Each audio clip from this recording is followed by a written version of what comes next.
powerful weapon in the world. Once you put away your phones and your computers and all that we have nowadays, yeah, it's great. We're up to date. But your brain is the only thing you have when you're going through depression, when you're going through hard times, when you're going through death, real life. You can't Google that, man. You're alone. You're alone. You may have a shrink you're going to, you may have a best friend you're going to, but there's 24 hours in the day where you're alone in this brain, and your brain is talking to you in all kinds of ways, and it wants to control you and pull you in these different pockets. If you can't control your own brain and your brain controls you, you got to tell your brain where you want to go and how you want to go and how you want to get there. You got to control it. If not, it's over. What existed for me was, okay, man, how am I going to make this work? And all I knew back then was hard work. The only way anything gets accomplished. That's all I heard back in those days. You got to work hard. You got to work hard. I'm not getting I can't get this paragraph. I can't remember what the f***'s in this paragraph to pass this test to get in the military. Read again. Still not getting it. Read again. But if you're not getting it, write it out. And that's how I started learning. Okay, well, I got to write out everything I do. And then write it out again. And write it out again. And guess what happened? I got it. I can't swim. I'm negative buoyant. Go back again. I can't swim. Go back again. Go back again. Go back again. I got it. I realized if I keep going back and going back and going back until the just becomes, your mind will say, okay, we're going to figure it out, because he is not going to stop. It's not like I'm going to try one more time. No, it's just like alarm clock goes off, boop, we're going back. I can't read right, we're going back. I gave myself no way out, and my mind realized that. They said, okay, we're going to adapt and overcome now. Like a lot of people say, trying hard. Your mind knows, man. It knows this guy's bullshitting me, man. This guy's lying. There's no truth behind it. When I was in Navy SEAL training, people go, how were you there for 18 months? The program was only 6 months long. You were in 3 hell weeks in 1 year. No one's ever done that. How did you do that? I talk about the new norm. When I lived in a $7 a month place when I was growing up for a short period of time, I loved it. I didn't know any different. That was my norm. Once we moved out of that place, we moved to a $236 a month place. I was like, I never want to go back to that little piece of shit.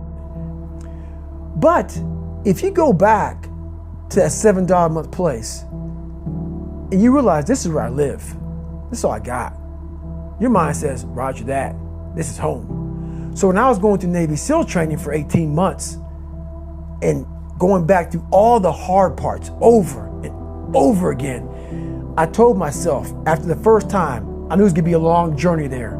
My body was breaking down. It was just how it was going on. I said, you know what, this is my new norm. So my mind said, it's like going to work. Like you go to work, you put your suit and tie on, I go into suffering every day.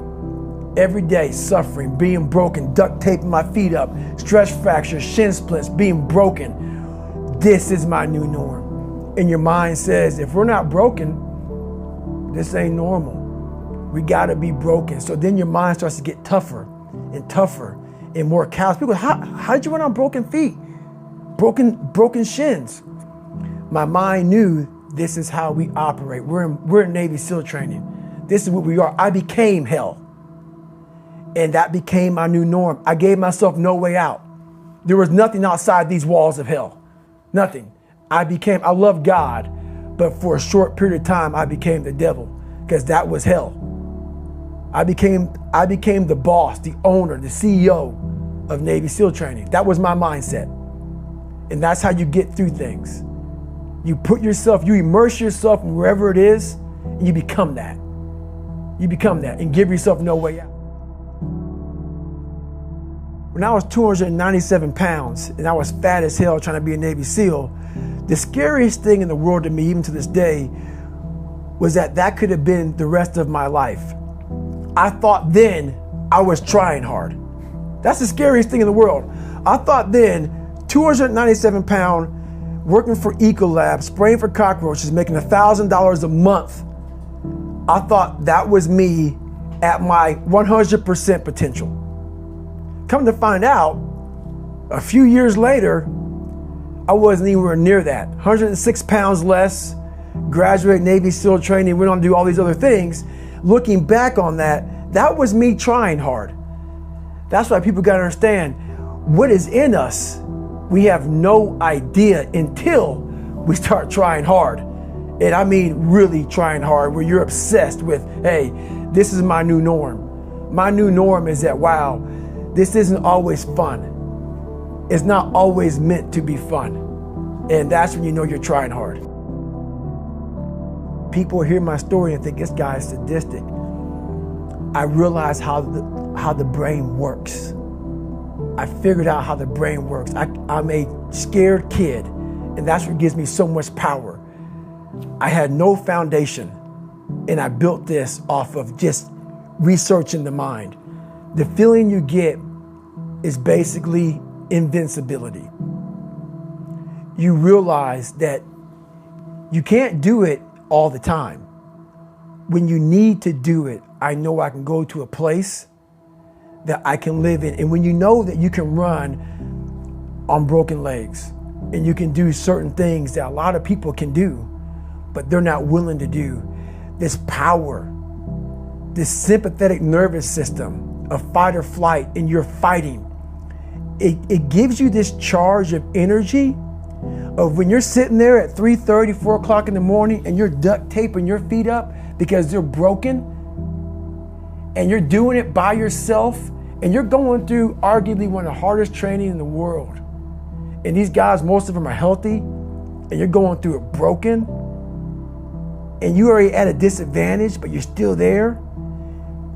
You can feed into that and tap into that for a lot of power. But if you look at it, well, I'm broken, man. I'm not gonna make it. But if you look at it as, man, I'm broken and I'm still here. And I'm fighting, and I'm gonna find a way to get through this because I have no other place to go. It gives you a lot of power. When things start to suck really, really bad, my brain and a lot of people's brain, they don't go to your dad beating you up. Your brain says, we gotta get the out of here. This is miserable. So anger goes away a lot of times when you're suffering because your brain just says, we gotta run. We gotta go. So that anger is not popping up saying, oh, I wanna show them. I wanna show those people. No, there has to be a much deeper. When I say deeper, it has to be down to mineral soil. It has to be down to that nice mineral soil where nothing can burn. You can't burn dirt. So it has to be down that low, that literally is something in you that's at the core of your soul. But you don't find it unless you spend a lot of time with what you want to be in life. I can't give that to you. Right. You can't give it to somebody. When you find your true passion in life, and my passion for me was like, oh, I want to be, I don't give a Navy SEALs, Army, I don't give a shit. I want to serve my country. I want to be someone that I'm proud of. I want to look at myself in the mirror because I was so disappointed. That accountability mirror I talk about, I was so disappointed in what I saw every day. I wanted everybody to love David Goggins. And a lot of people did. I didn't love myself. But I knew a lot of us want to find peace first. So people say, man, you always talk about this suffering and pain and I'm at peace right now because I went through that. Right? You don't find peace first. If you do, Merry Christmas. More power to you. More power to you. I found peace on the opposite end of finding myself. And no one really finds themselves without going through trials, tribulations, suffering, accountability. And accountability is suffering. Being accountable every day for doing right for yourself, for the people next to you, it's miserable. It's hard. So, even the smallest details.